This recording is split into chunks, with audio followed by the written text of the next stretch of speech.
Patriots. So, again, today we have the amazing Dr. Sebastian Gorka. How are you today, sir? Very well, very well. Glad to be back. Yeah, we're glad to have you back. So, is it okay if we ask you a few more questions just like last time? Fire away. All right. So, starting off, what's the first thing he'll do when he gets back into office? Well, there's so many things right now. Lots of people working for him are drafting executive orders that he can sign if, God willing, we get him reelected and we do our part, that he can sign as soon as he's sworn in on January the 20th. The most obvious things are undoing everything that the Biden regime reversed. So whether it's his cancellation on day one of the XL Keystone pipeline or fracking or our border security regime, all of these things, we have to flick the switch back because President Trump provided us prosperity and security. So I think it's going to be a full court press across all of these issues: economics, national security, getting rid of DEI lunacy in federal government, the student loan, the unconstitutional student loan write-off on the back of the American taxpayer. All of these things have to be dealt with. But I think the one that will be at the top of the pile will be shutting down the border and starting the mass exportation of illegals, starting with all the cartel members, all the criminals that Biden has led into this country in the last 4 years. Absolutely. And it is in the nature of President Trump to not worry about what has been, but worry more so about what will be and how he can turn our country around and make it better than it has been. That's why his entire thing is make America great again. Do you agree with President Trump that mass deportation of illegals almost immediately is possible? Well, look, I'm friends with Mark Morgan, the former Commissioner of Customs and Border Protection. My wife was actually his press secretary. I'm also friends with Tom Homan, the former acting director of ICE for President Trump. And, they are the guys that know. They are the guys who on the front line affected President Trump's immigration policies that made us safe. And every time I've spoken to them, they've said, not only can it be done, it must be done. Just think of one thing. Think of just the very simple numbers. I had Stephen Miller, the architect of the president's immigration policy, on my show a few months ago for a whole hour. And I asked Stephen, so how many illegals are there in America? Because we've heard this study from Yale for the last 20 years that there are 12 million illegals in America. And you think, hang on a second, the number can't be static. It can't be 12 million for 2 decades, especially after the border was opened to millions of illegals under Joe Biden. And I asked Steve, so how many is it? And he said, it's 40 million. So we have 40 million illegals in America.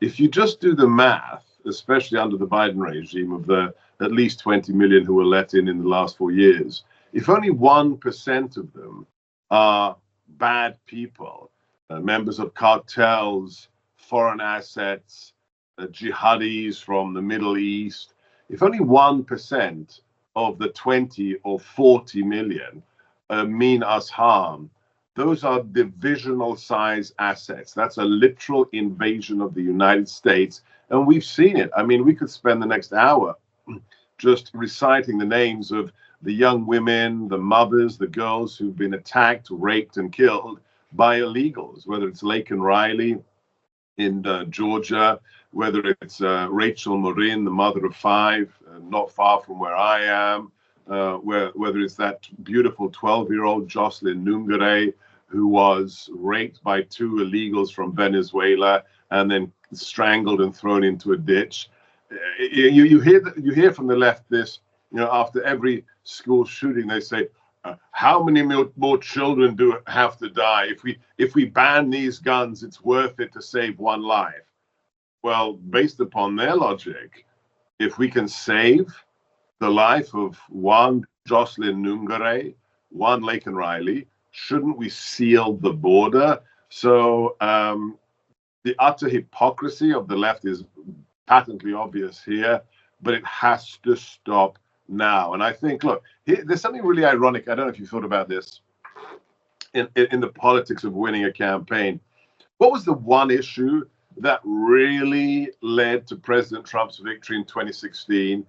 It really was the border, right? It was the build the wall mantra. That's what got him elected, with the other things, but really build the wall.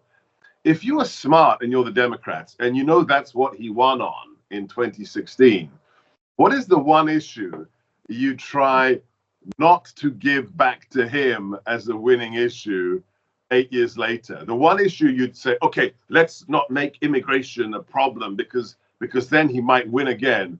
And instead of staying away from the issue, they've doubled down, they've tripled down, they've quadrupled down. So it's up to us. We take nothing for granted. We've got less than 2 months. But if, God willing, President Trump wins, he's likely to win on exactly the same issue that the left helped him win on 8 years ago the first time. Exactly, because one thing about the left is they tend to be quite careless and view actual care for issues as racism or some other form of discrimination. And on your topic of crime just going rampant, not just from that of illegals, but just in general, well, Biden and Harris and now potentially, and God forbid, walls coming in. So in 72 hours, if my studies are correct, 7 hero law enforcement officers were shot and 13 were killed in just August. And Kamala Harris and the Democrats claim crime is down. So what is your take on that? This is one of the most cynical aspects. So, and it ties into the border as well. Gaslighting is not an adequate label for what we're witnessing with regards to what the Democrats would have you believe. So when it comes to the border, they say the same thing. They say, oh, illegal immigration is down. It's less than it was under Trump. And it's like, hang on, how is 20 million less than when we secured the border down to nothing, to a trickle? Well, because they've redefined illegal immigrant. How are these people coming into America? People don't know the minutiae. So the American taxpayer, your mother, me, all across America, we have paid for the creation of something called the CBP-1 app. And illegals from all over the world, from Afghanistan to Sudan, can make their way to Mexico, download the app that we paid for, and then they pre-clear themselves. They say, hi, my name is John Smith. I'm seeking asylum. And then they register on the app that we paid for. They come to the border and they show the Border Patrol agent, hi, I'm registrant number XP712. And then they're waved into the country. They are pretending that because they registered themselves, that they're actually a legal immigrant, not an illegal immigrant. It's smoke and mirrors. They're doing exactly the same with crime. When you look at San Francisco and where Kamala used to be the DA, they've said that if you steal from a store anything that's less than $1,000, it's not a crime. I mean, George Orwell couldn't make this up. I mean, in 1984, Big Brother says, war is peace, peace is war, freedom is tyranny. They literally, reverse the meaning of words. When they say crime is down, it's because if you steal anything under $1,000, it doesn't count as a crime. This is the insane world we live in. And they use that for the reporting of federal crime statistics. So the bulk of theft just magically disappears because they say, that's not a crime anymore. That's how cynical, how absolutely ideologically driven the left have become. Absolutely. Because it's either a matter of they don't care or they want this to happen for, God knows why. And Well, we know why. We know why. When it comes to illegal immigrants, we know why. I mean, Nancy Pelosi said this on a cable show last Saturday. They've said that this is the polite way of saying it. They say all of these people have to be given a pathway to citizenship. Why? 40 million people who came here illegally have to be made Americans. Why? Because the Democrats are so racist. They're such a bunch of bigots. They think that if you've got brown skin color, if you're from Guatemala, you're going to vote Democrat. You know, the thing about liberals is they don't have babies. And if you're not having babies, where are your future voters going to come from? And they think just magically waving a wand and turning 40 million, Hispanics and Africans and Afghans into Americans means that they will vote for the Democrats because it's the opposite of what MLK said. What did MLK say in his great speech? He said, I have a dream that one day my children will be judged upon the content of their character, not their skin color. This is the opposite. Oh, you're brown, you're a Democrat. This is how racist and bigoted they are. And, this is personal for me. Look, I'm an immigrant. I came here legally. I waited in line. I paid my money. I did my test.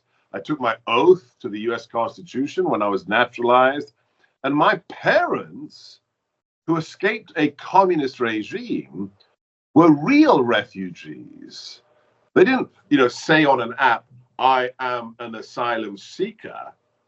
They had to prove it. My father escaped from a communist prison where he was persecuted. And people, and I know this is getting a little bit technical, but it's really important. The Biden administration says that these 20 million people that they've let in are asylum seekers. Hang on a second. An asylum seeker has to meet a qualification. This is an international refugee law. You can only apply for asylum and be granted that special status if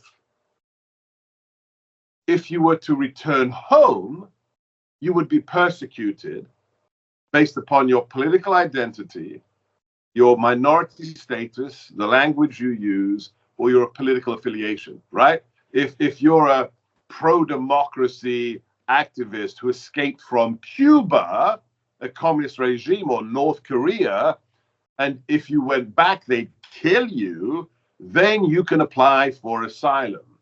The people who are coming across the border, they're not asylum seekers.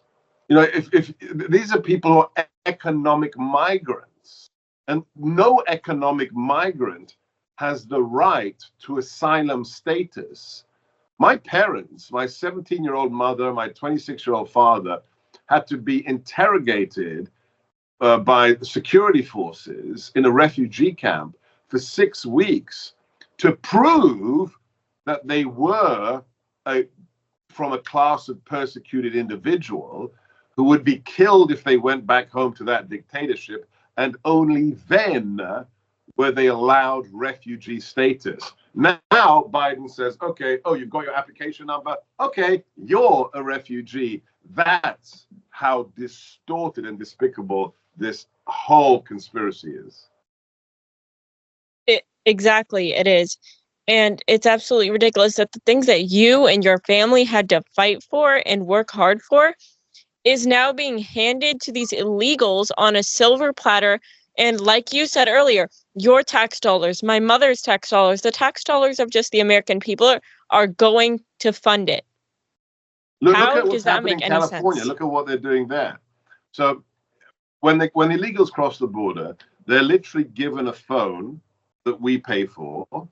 They're given $5,000 of spending money, and they ask the illegal, where would you like to go? And they get to say, oh, I want to go to Boston, or I want to go to San Francisco. We pay for the plane ticket. Sadly, many charities, and I say this as a Catholic, one of the worst is Catholic charities that have become like part of the trafficking enterprise that is moving these millions of illegals across America. And then what is Gavin Newsom and what do the Democrats come up with in California? That if you're an illegal immigrant, you're going to get a loan you never have to pay back so that you can buy your first house. So veterans don't get that. Veterans are dying on the streets. We've got 100,000 people every year being murdered by fentanyl, but an illegal can get, a loan they never have to pay back as the down payment on their mortgage in California. Whatever happened to Americans? I mean, this is why America First is such a perfect description of what President Trump stands for. We're not anti-immigration, but you've got to do it legally, and Americans have to be the priority. Absolutely. So I guess it just makes sense to the left that, oh, if we're going to value people from another country coming here illegally more than the people that already live here or those that came here legally, like again, you and your family. And not only this, but Kamala Harris's plan for the economy, going back to the tax dollars thing, is to, or could be, to involve raising taxes. Would that not lead us into a deeper recession? Oh, utterly.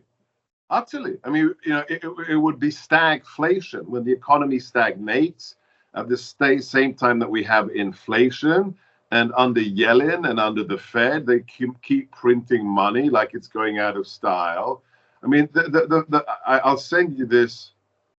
So let me just read this to you. This is a graph I can send to you, and you can post it on your Twitter. It just came up yesterday.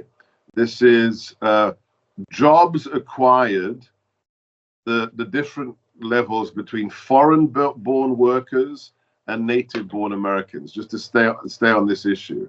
And I'll give you the verbal version of what the graph says. Since October 2019, native-born U.S. workers have lost 1.4 million jobs. So Americans born here lost 1.5 million jobs. In the same period, foreign-born nationals have gained 3 million jobs. I mean, how do you justify that?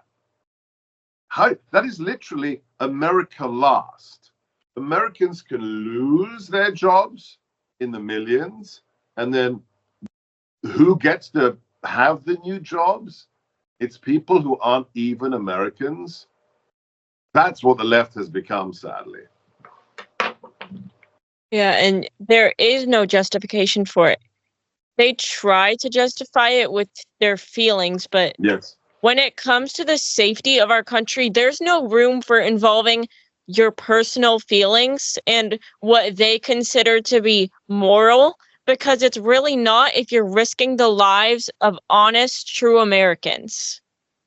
So here, I mean, this is a little bit of a philosophical sidebar, but it's kind of important that what the people who justify this and the people who, as Democrat voters, go along with it and support it, they're doing this out of guilt, right? This is the white guilt trip. This is where virtue signaling really comes from. Oh, I'm a successful, wealthy white person, and this is how I justify my existence, that I can buy $8 lattes at Starbucks. Well, how do I live with myself as I do that? Well, I vote for a political party that says we're nice to brown people and we're going to let more illegals into the country. I've said this a million times on my radio show. The fuel of a patriot, the fuel of a conservative, is love. That's what we run on. It's love of God, love of country, love of family. What's the fuel of the left?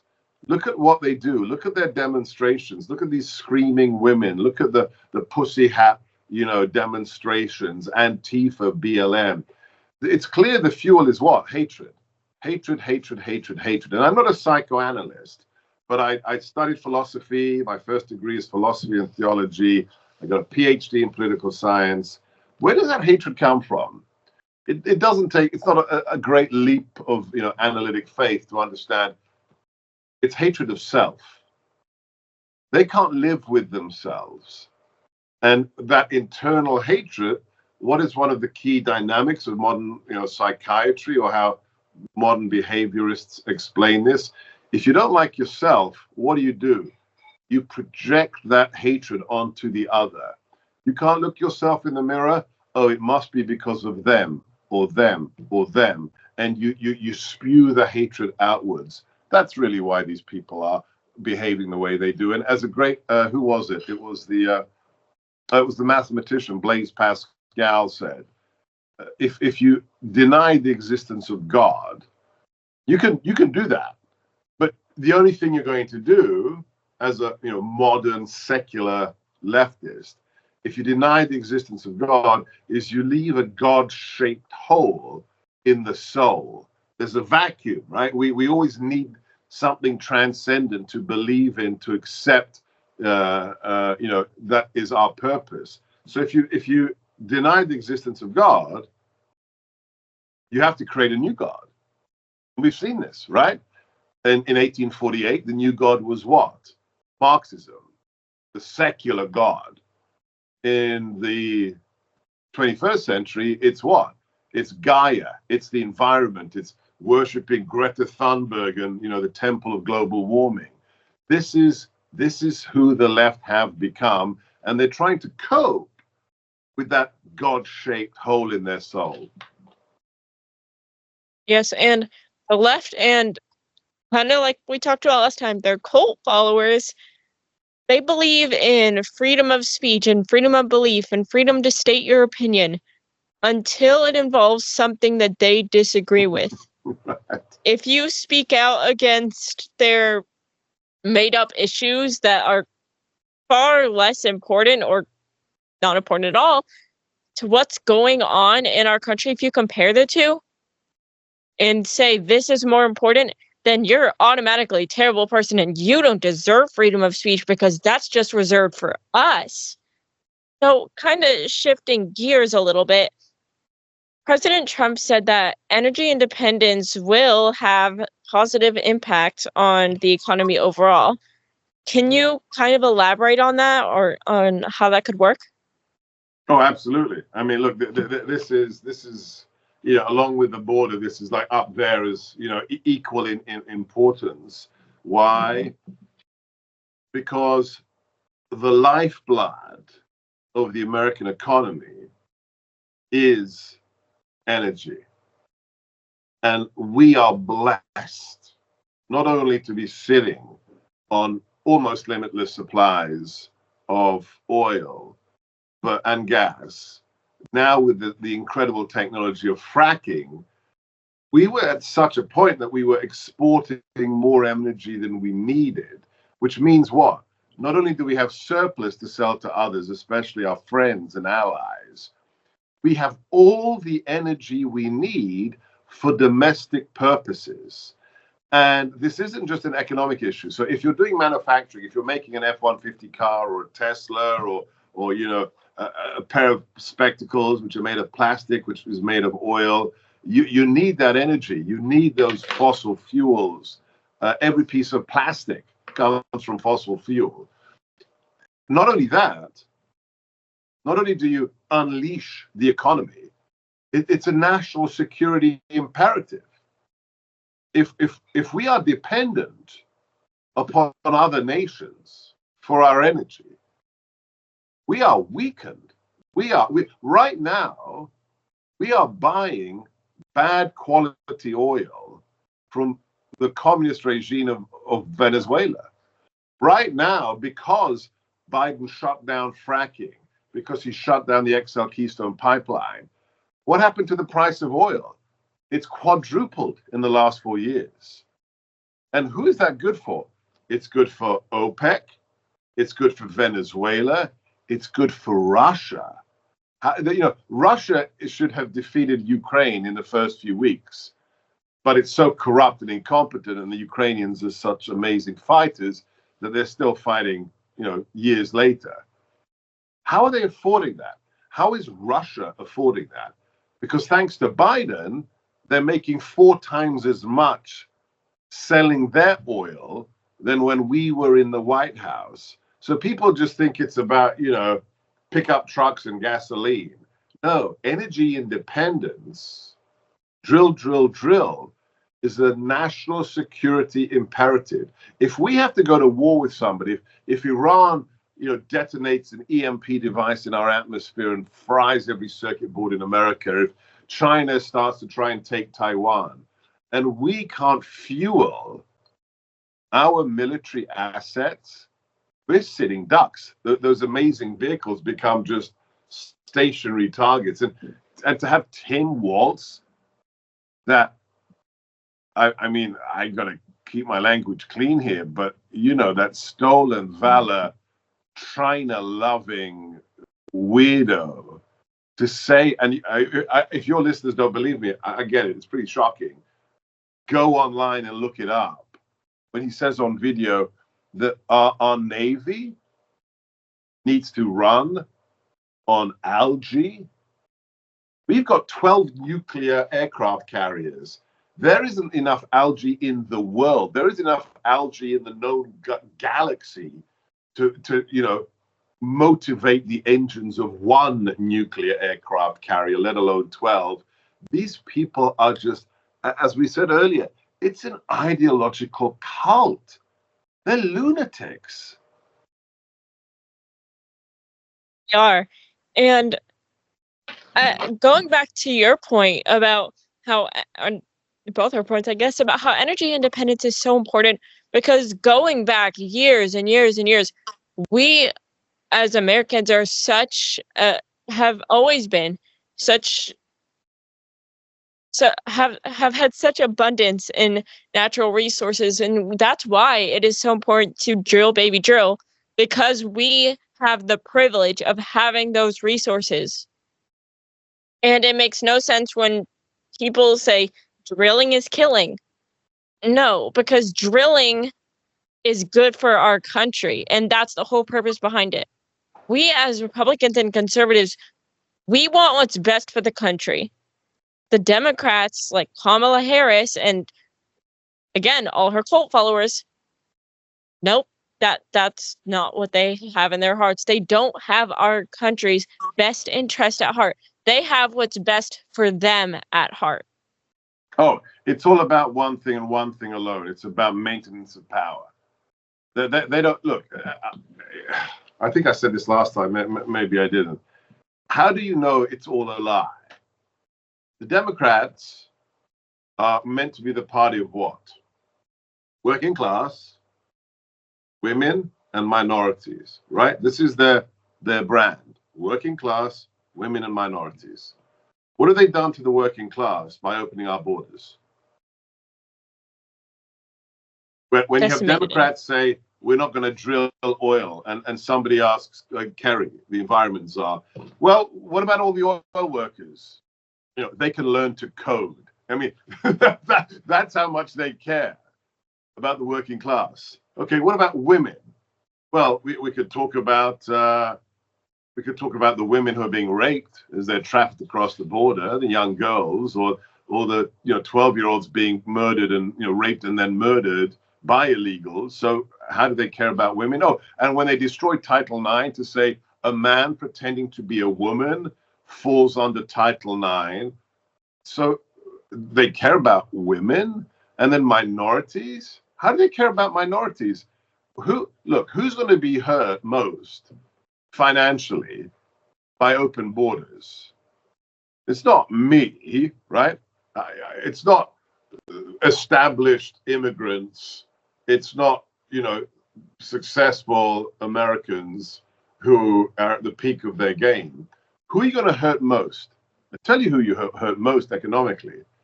The legal immigrant who came here, was sponsored, waited 3 years, paid his money, took the test, took his oath, and he's at the bottom of the income ladder, believing in the American dream, bussing tables in a restaurant in Austin. And then they open the border to everyone, and along comes Jose, who just got here yesterday, registered himself as an asylum seeker, and he says to the owner of the restaurant, hey, I'll do that guy's job for 50% cash under the table.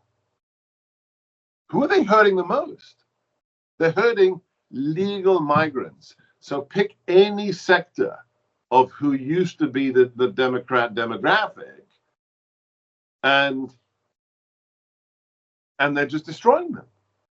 That's the Democrat Party today. Women, minorities, legal immigrants, they just don't care because it's about one thing and one thing alone, power.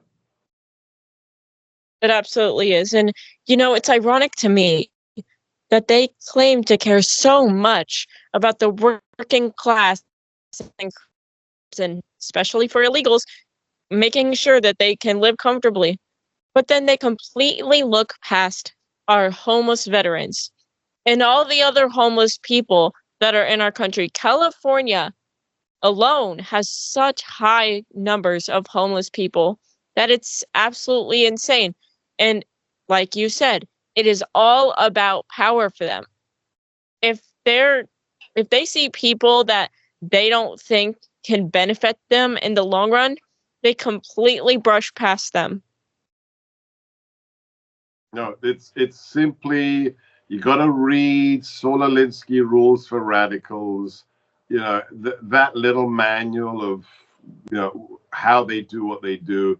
It can be summarized in one sentence: the ends justify the means. Whatever it takes to win. There is no moral compass. Well, if we have to say a man can become a woman, if we have to say that that open borders are good, if we have to say that stealing anything under $1,000 isn't a crime, do it, because that's how we maintain power. Absolutely. Again, all they care about. So, shifting a little bit over to the topic of the media, many, many major news broadcasts. An example, MSNBC, huge network. Networks like them tend to be very biased towards the left. So, what do you think they have to gain or even lose from siding or not siding with them? Well, they've made a decision. I mean, you have to understand this. These aren't independent entities. Look at who these people are. It's not the Democrat Party and the media. It's one ecosystem. It's one blob. I mean, look at who these people are. Jake Tapper was a Senate staffer for the Democrats. Jen Psaki was Biden's White House press secretary. I mean, you go on and on. Dana Bash, who interviewed Kamala Harris, her husband was what? Obama's chief of staff for the CIA. This isn't an independent entity that decided to throw their hat in with the Democrats. It is the Democrats. There are no real journalists in the establishment media. There are people who are patriots who are outside the established media, like my company, Salem, like Newsmax, like Breitbart, like Federalist. But the mainstream media is in a symbiosis with the Democrats because they are all Democrats. And as a result, it is in their interests to lie for the Democrats because they are the Democrats. So, not only are they in cahoots with them, that's who they are at this point. Even Yeah. Fox News, who we previously trusted, have turned away from the truth. So, Well, Fox News aren't Democrats. Fox News are rhinos.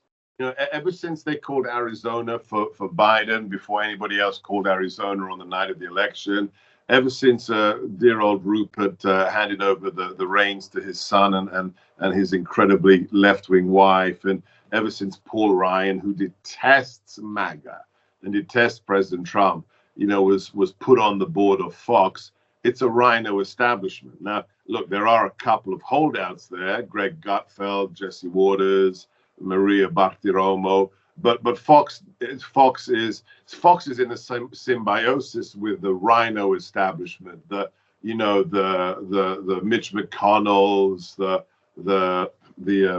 what's Pierre Delicto's real name? Romney, the Mitt Romneys of the world. Sadly, that's what Fox has become.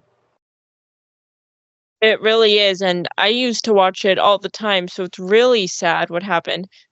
And a I little mean, bit of when a I shorter. realized that they'd sold their soul about 9 months ago, one of their daytime hosts, one of those blonde anchors, she did a whole segment, like a 9-minute segment, interviewing a family about how they were celebrating their 8-year-old son transitioning into a girl.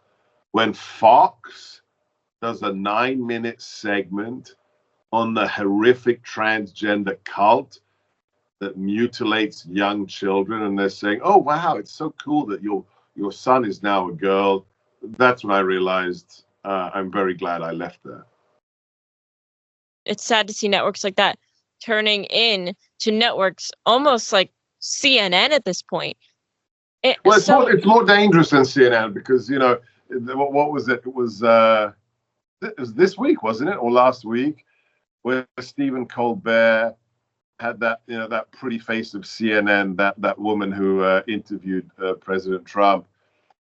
And this is Colbert's show, and Colbert's audience, I mean, they're complete cult members. I mean, they're the ones clapping like seals when he talks about getting vaccinated for the 38th time. And he says, in all honesty, to this CNN reporter who he's interviewing, and CNN has this reputation for being unbiased. And the audience cracks up laughing. CNN biased? We know who CNN are. They're not biased at all. So everybody knows what CNN is. Fox is far more dangerous because, this is the problem with rhinos.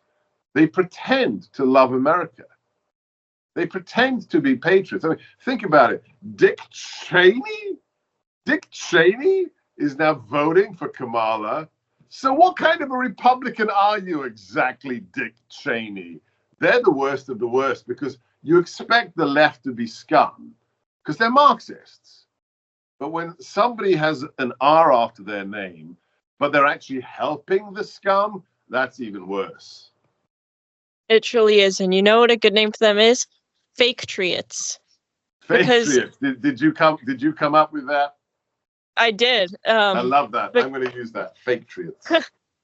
Because they're claiming to be something they're not. They're claiming to be these amazing people that are on our side Right. when they're really not. And when they're not lying to us, they're lying to themselves. So do you truly think mainstream media is dead?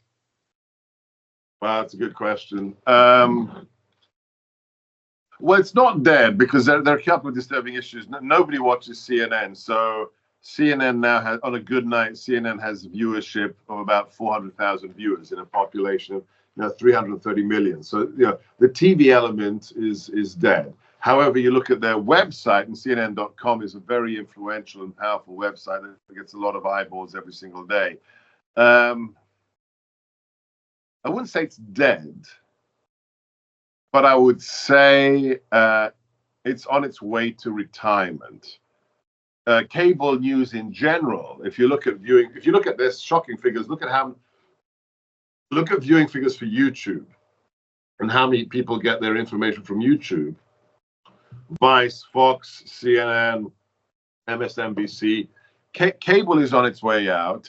Most people get their political information on a phone today, and sadly, far too many people get it from, apps like Facebook that are working for the Democrats.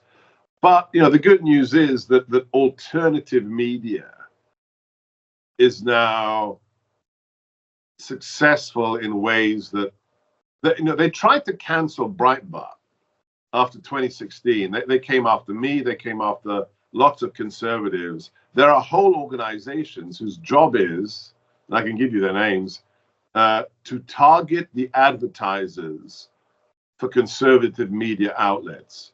And for about a couple of years, Breitbart was like constantly that these organizations were calling up, the beer companies, the cereal companies, whatever it was, Coca-Cola, say, you advertise with Breitbart, don't you know Breitbart are Nazis? So it's this disgusting, I mean, just absolutely perverse assault on freedom of speech, but they failed. I mean, Breitbart is now stronger than that. Breitbart on Facebook has more interactions with real human beings every day than the Washington Post, the New York Times, CNN combined. So something really exciting is happening. And then you add everything else. You add the Federalist, Salem, Newsmax, which is crushing it, Daily Caller, Daily Wire. And then, I mean, look, it's kind of in its baby steps right now, but Elon has this vision for X that it will replace everything else, that it will replace your news service, YouTube, Prime, cable TV, and it will be a video streaming platform, not just for tweets and articles, but for all of your content in one place. And if that man does that and he stays in charge, his commitment to the First Amendment, that could be. If he does that, then I'll tell you that yes, mainstream media is dead. Yeah, it really is sad, but kind of a way to put it is that mainstream media is almost in hospice, if you want to look at it like I was that. looking for a better example than retirement, but I think that's perfect. That's why you're so smart, Jordan. You're right. Yeah, it's on in hospice. It's on the life support machine. It's got the little oxygen tube under its mouth, and we have to help it go on to the afterlife. Exactly, and that's why, again, smaller networks, or not even networks, just things getting the word out, like your podcast provides great insight on issues that are happening, and just so many other networks that actually tell the truth, because for whatever reason, not only does the left see truth as a crime, but they've turned so many people into robots that now also see the truth as a crime. Oh, absolutely. And robots, cult members. I mean, how many videos have you seen in just, what is it, the last 41 days since she was anointed candidate, of people going up to Kamala supporters at rallies and at the convention saying, oh, you're a supporter of Kamala. What's she done? That's so great. And the best they can say is, she's a woman and she's black. And you're like, what? So the credentials, you're like, oh my gosh, she's such a brat. And then, okay, why? Because of her genitalia and the shade of her skin. This is where we're at right now. That people are actually excited for things that really don't justify somebody's qualifications. We have a lot of work to do. We have to win on November the 5th, and then we have to educate our fellow Americans. Absolutely. And you know why so many people love her, especially younger voters? Because she's keeping up with the trends. Oh, she's so cool. Yeah. So, another thing about Kamala, Russia is now supporting her. And I mean, I think we all know why, but would you want to elaborate on that? Well, look, you see the Tenet media story. Russia funding a front company through Lauren Chen to try and exploit MAGA adjacent podcasters like Tim Pool, like Dave Rubin. Russia doesn't want President Trump to win. I mean, for all the garbage about Russia collusion, let's be clear, Vladimir Putin, the former KGB colonel, is afraid of my former boss. This isn't just, Dr. G's opinion. I can prove it to you.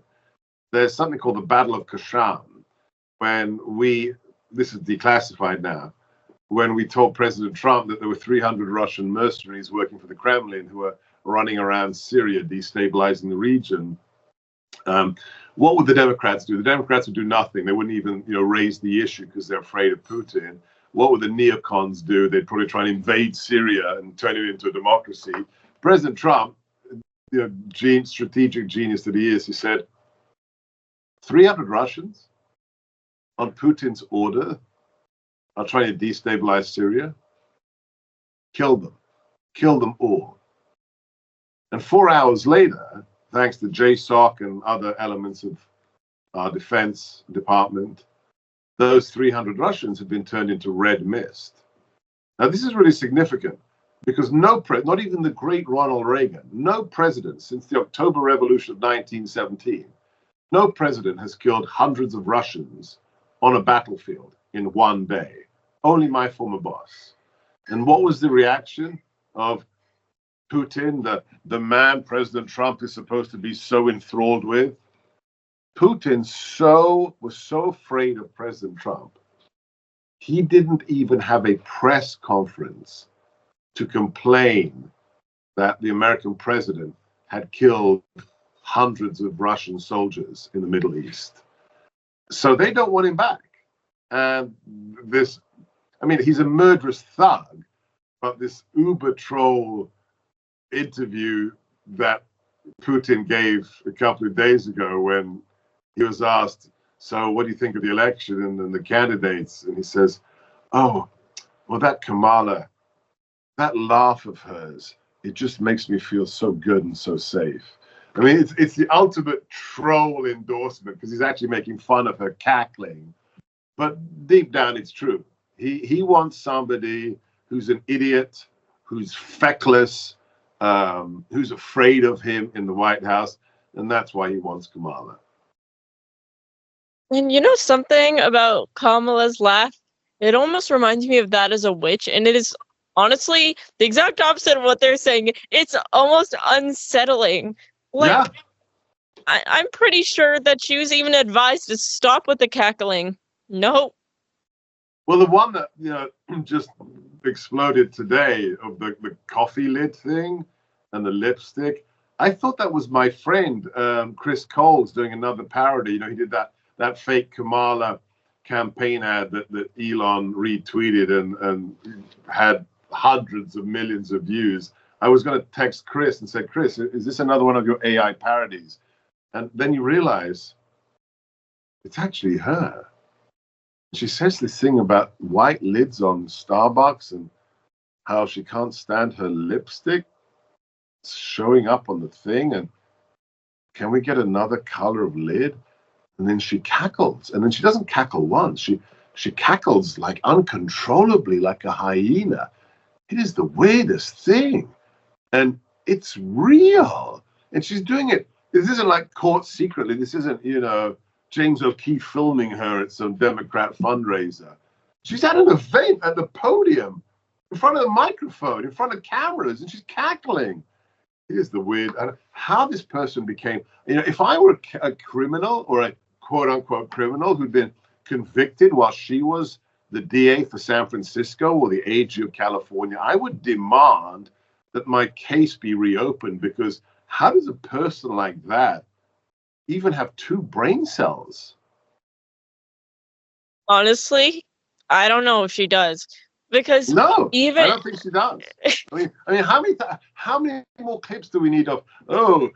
Don't you love school buses? And I love Venn diagrams. And I'm unburdened by what has gone before. I mean, what? I'd love to see you debate her. You would crush her. Oh, that would be so great. Anyway, it's bad when even those that support her are making fun of her, making little AI parodies, including her something about a coconut tree and the yellow school bus and diagrams. Hang on a second. What was it? It was last month. It was the Atlantic, right? I think it was the Atlantic, complete left-wing magazine. And they put her on the cover, sitting on a giant coconut. Like, is that supposed to be a compliment? Could you imagine if Breitbart put her on the cover of something sitting on a giant coconut? I mean, would they be accused of being racist? And now people see stupidity and just being weird as iconic. I don't know. It gets so confusing at some point. Well, look, you're thinking logically. You need to stop thinking logically. The left doesn't care about logic, and the left doesn't care about truth. They don't. They, again, care about keeping up with the times because they think that the younger voters, and honestly, they're right to some extent, that the younger voters are just going to be like, Oh my gosh, keeping up with the times. Wow. But what does that even mean? I mean, substantively, what does it mean? What is there anything that she's really, has she demonstrated that she's hip and up with the times? No, this is just fluff. This is just fluff. If she was such a nice person, she has had a 94% resignation rate from her office at the White House. Now, how do you lose 94% of your staff in 3.5 years if you're such a nice, hip, cool person? I mean, I think that tells you everything you need to know about her. Not only is she stupid, she's not a nice person. No, she's not. She tries to make herself one and make herself and the public believe that she is one, but she really is not. She almost reminds me of a parent that thinks she's one of the cool moms trying to hang out with, Yes. I don't know, her teenage daughter and her friends saying, I can do that too. Right. Right, exactly. And it's cringe. It's cringe. It's utterly cringe. It really is. And, I have to say this. I think with President Trump being back in office and you and people like you being by his side, I will feel much, much, much safer than I do now. Well, thank you. I mean, we have to make sure we win first, God willing. But how can you not? I mean, if we're not part of that cult tribe, if you live in the real world, if you walk down the streets of San Francisco, LA, Baltimore, I mean, I live just outside Washington, D.C. in Virginia. I mean, think of this. And I'm just taking politics out of the equation completely. Last year, Washington is not a big city. Washington is 600,000 people. It's actually quite small. In a city of 600,000 people, we had more than 900 carjackings.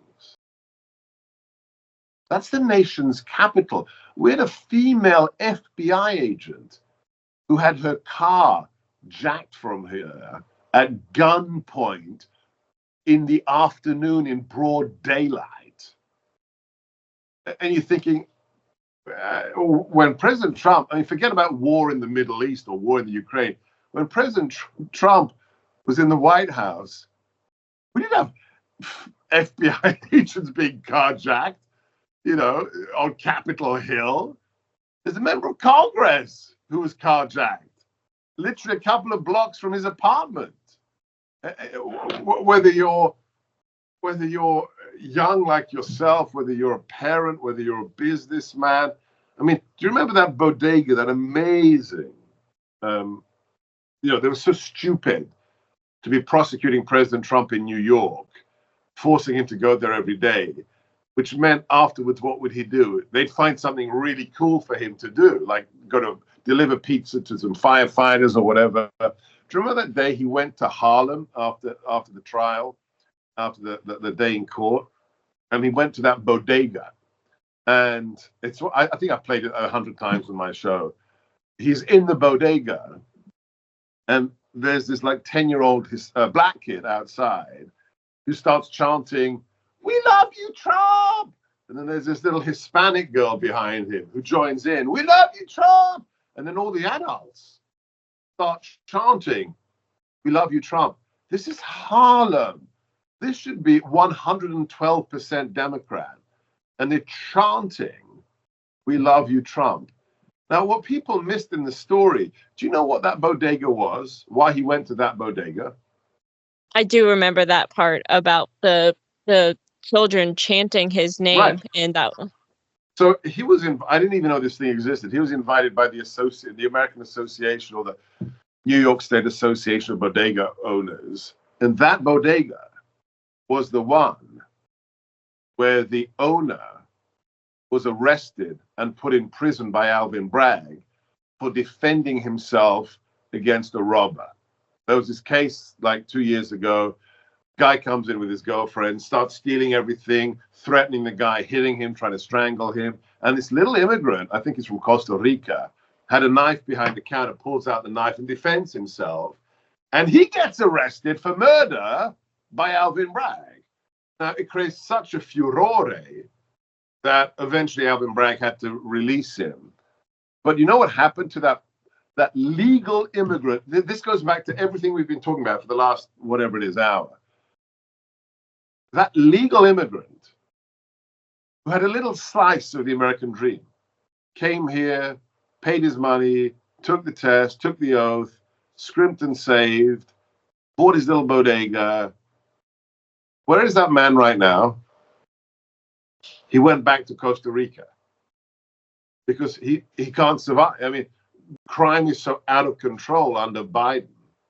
And he thinks, I defend myself, try and save my life, and they arrest me? That's the last 4 years. So if you live in the real world, there's only one choice. It's only President Trump. It really is. And honestly, I hear people talking about good parts of town, bad parts of town. There really is no such thing as a good part of town or a bad part of town anymore. There just is the condition of our country. I'm a runner. I go for runs almost every day. And my mom doesn't even let me go for runs on my own because she knows Good. we both know, rightfully so, that she doesn't let me do that, that it's not safe out there. No matter where you go, it truly is not safe under Biden and Kamala and, God forbid, Walz. My daughter was an athlete in college. She's a rower. She's now a trainer. And she lives in San Francisco. And I don't want to... It's tough to hear from your daughter that she's going for a run and there are homeless people everywhere. And she says, I don't want another one jumping up and screaming at me simply because I'm running down the sidewalk. These people need our help. And they think that it's okay just to throw them onto the street and then they can threaten young women or do something worse to a bodega owner or whatever. This is when you realize the left has completely lost touch with reality. They really have. And it's truly sad, especially as a woman in this country, to be afraid of living, just afraid of having a life in this country. Because, I mean, no matter where you go, there's always going to be danger around the corner. We have to understand that crime exists because we are fallen, and it has to be dealt with. And the real victim is the person who is attacked, who is mugged, who has their property taken from them. The idea, and this is where when you start to realize it is truly a mental illness. When you have these DAs funded by Soros and other foundations who follow a philosophy that the perpetrator is the victim, that the justice system is arrayed against them, and especially if they're colored, they're the real victim, not the person who was mugged, stabbed, raped, had their bodega robbed. Then you realize these people have no soul. They're in league with the devil. And at the end of the day, they don't even think of the consequences. What happens in a nation where that's the driving philosophy of a district attorney? Well, what happens is Jocelyn Nungare. Remember, I mean, maybe you don't know the details, but the killer of Jocelyn Nungare, or one of them. No, sorry, this is Laken Riley, who was killed while running. The beautiful nursing student. She was killed by an illegal immigrant. She was 22 when she was raped and strangled and thrown into a ditch. Killed by an illegal immigrant who had already been arrested in New York for endangerment of a minor, of a child.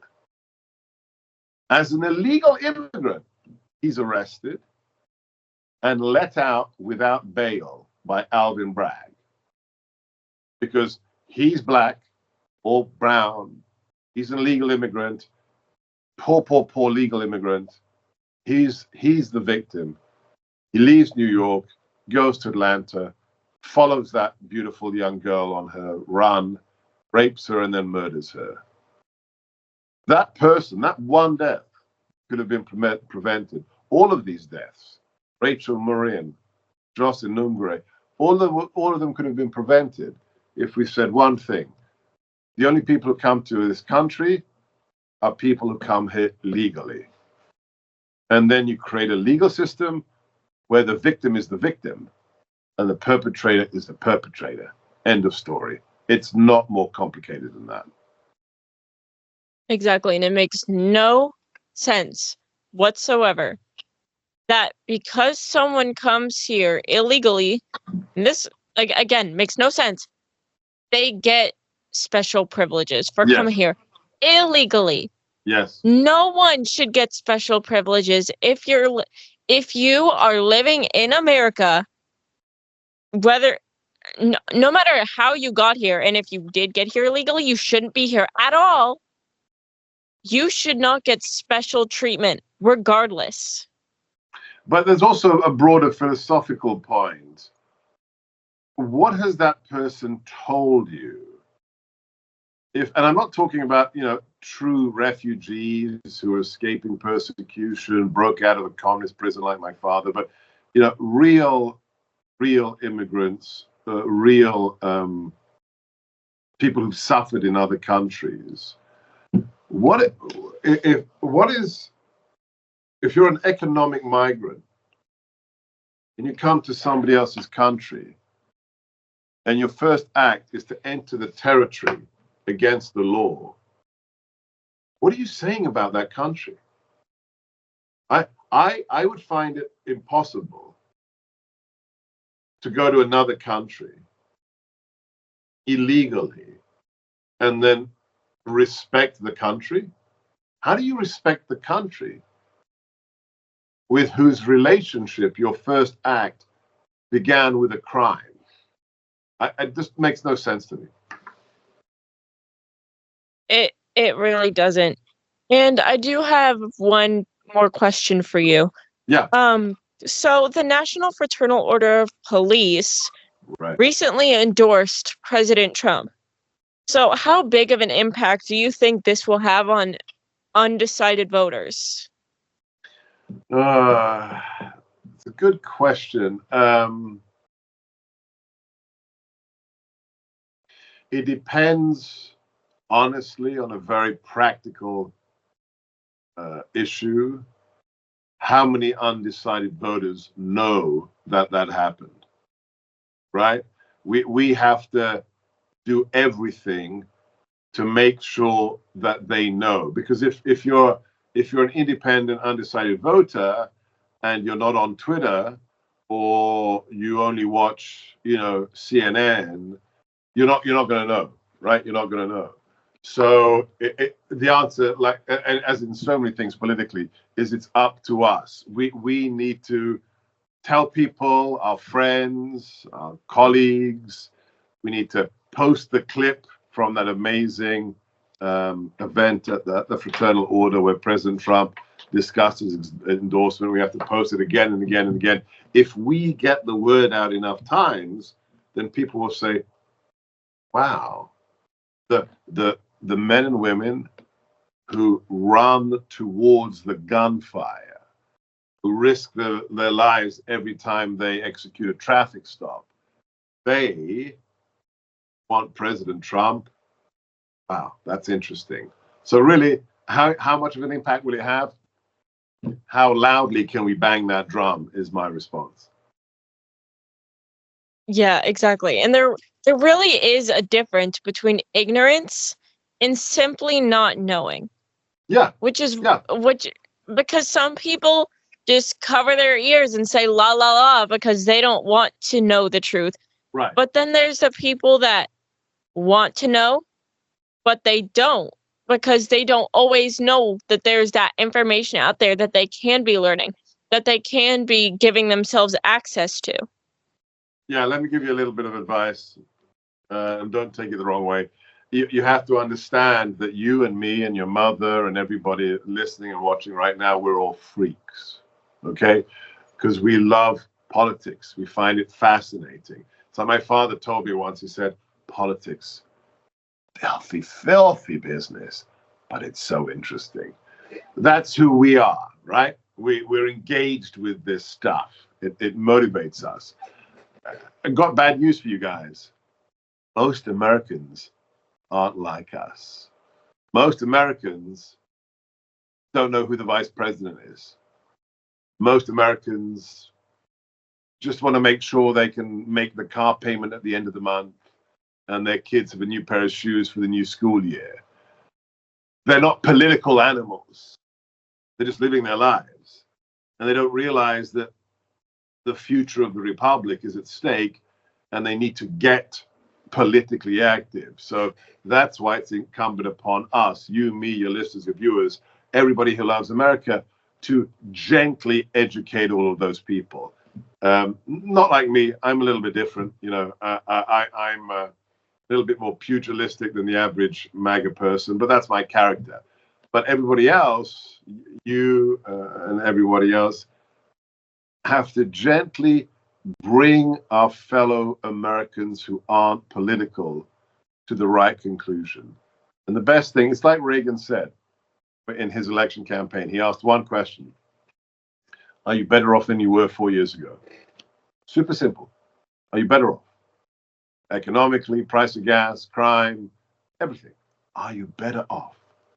Ask that question, plant the seed. Hopefully they'll realize they're not better off than they were under President Trump. That's our duty for the next 58 days. I think that there are so many people out there that are just undecided about what they believe or don't truly do enough research enough to know, but they really need just to be nudged a little bit. And not only is it interesting, like you said, it's so very important for the well-being of everyone. Yeah. And I will proudly wear the title of a political geek or freak or nerd or whatever anyone wants to say. Because if that's the title that I'm wearing for caring about our country, I'll wear it with pride. God bless you. That's why we love you, Jordan. Keep doing what you do. You got to get some hats now that I'm a political geek. Let's do it. Absolutely. Gonna get started on that. You've got the T-shirt, right? You showed me the T-shirt last time from Butler, Pennsylvania.